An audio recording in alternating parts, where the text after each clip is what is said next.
Radhe Radhe everyone.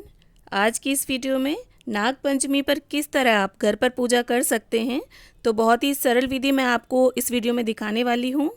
और जिन लोगों की कुंडली में काल सर्प दोष है, तो उन लोगों के लिए भी एक खास उपाय इस वीडियो में मैं आपको बताने वाली हूँ कि नाग पंचमी पर वो किस तरह से इस उपाय को कर सकते हैं ताकि जो उनका काल सर्प दोष है वो काफ़ी हद तक कम या समाप्त हो जाए। तो देखिए, इस पूजन को आप अपने घर के मंदिर में भी कर सकते हैं और अलग से चौकी लगाकर भी। और यहाँ पर एक गहरी प्लेट ली है मैंने और उसमें दूब घास का आसन देते हुए मैं यहाँ पर आटे से नाग देवता बना रही हूँ। देखिए, किसी किसी के यहाँ पर मिट्टी से भी बनाए जाते हैं नाग देवता, या किसी किसी के यहाँ दीवार पर काजल से नाग देवता बनाए जाते हैं, या कोयले से भी बनाए जाते हैं। और पुराने समय की बात करें तो तब तो देखिए गोबर से, गाय के गोबर से दरवाजे पर नाग देवता बनाए जाते थे। तो जैसी भी आपके यहाँ परंपरा हो, आप उसी विधि को फॉलो करें, कोई नई विधि ना अपनाएं। तो इस तरह से देखिए 5 या 7 नाग देवता बनाए जाते हैं और आकार आप अपने हिसाब से दे लें, जिस भी तरह से आपको बनाने आते हों। तो यहाँ पर मैंने 5 नाग देवता बनाए हैं और दूब घास के आसन पर उनको विराजित कर दिया है।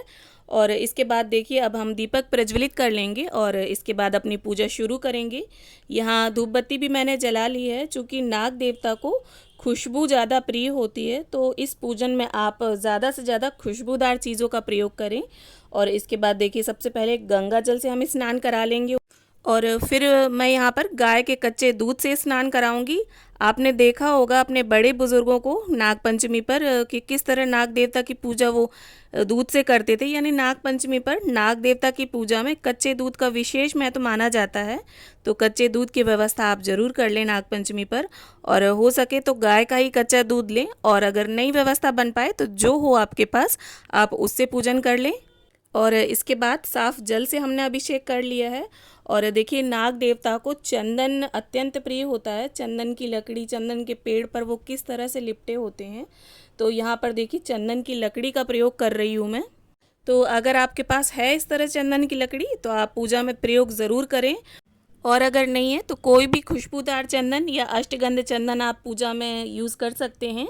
और यहाँ देखिए, थोड़ा सा गंगा जल डालकर मैं अच्छे से चंदन की जो लकड़ी है उसे घिस लूँगी और इसी का प्रयोग मैं पूजन में करूँगी। तो देखिए, अगर आप मंदिर में जाकर नाग पंचमी के दिन पूजा करें तो जो शिवलिंग पर नागदेव विराजित होते हैं उनका पूजन भी आप ज़रूर करें और बहुत विधि विधान से करें। और साथ में अगर आप चाहें तो इस तरह घर पर भी पूजा कर सकते हैं। तो इस प्रकार से देखिए, चंदन, रोली, अक्षत, इस प्रकार से ये सभी सामग्री हम अर्पित कर देंगे। और इसके बाद वस्त्र रूपी कलावा भी अर्पित कर देंगे नाग देवता को।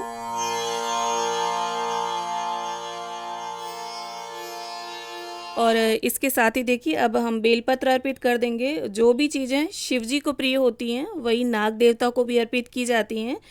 और जो भी वस्तुएं हों आपके पास, आप उनसे पूजन करें। और ये सावन का समय चल रहा है, तो इस समय में लगभग सभी शिवालयों के आगे माली बैठे होते हैं और ये सभी सामग्री बड़े आसानी से उपलब्ध हो जाती है। इसके बाद ये देखिए, बेल फल है तो मैंने वो अर्पित कर दिया है, और साथ ही में हमने यहाँ फूल भी अर्पित कर दिए हैं। और हो सके तो जितने खुशबूदार फूल होते हैं आप उनका प्रयोग पूजन में करें। और इसके बाद देखिए, यहाँ पर मैं इत्र भी प्रयोग में ला रही हूँ पूजा में। इस तरह से देखिए, रुई में हम इत्र लगा लेंगे और नाग देवता को समर्पित कर देंगे। और देखिए, नाग पंचमी पर विशेष रूप से नाग देवता को कच्चे दूध का भोग जरूर लगाया जाता है। और इसके साथ देखिए, किसी के यहाँ सेवई बनती हैं, किसी के यहाँ मीठी पूड़ियाँ, किसी के यहाँ जलेबी, किसी के यहाँ गुलगुले। इस तरह से मीठा घर पर कुछ ज़रूर बनाया जाता है और उसका भोग ज़रूर लगता है सभी के यहाँ।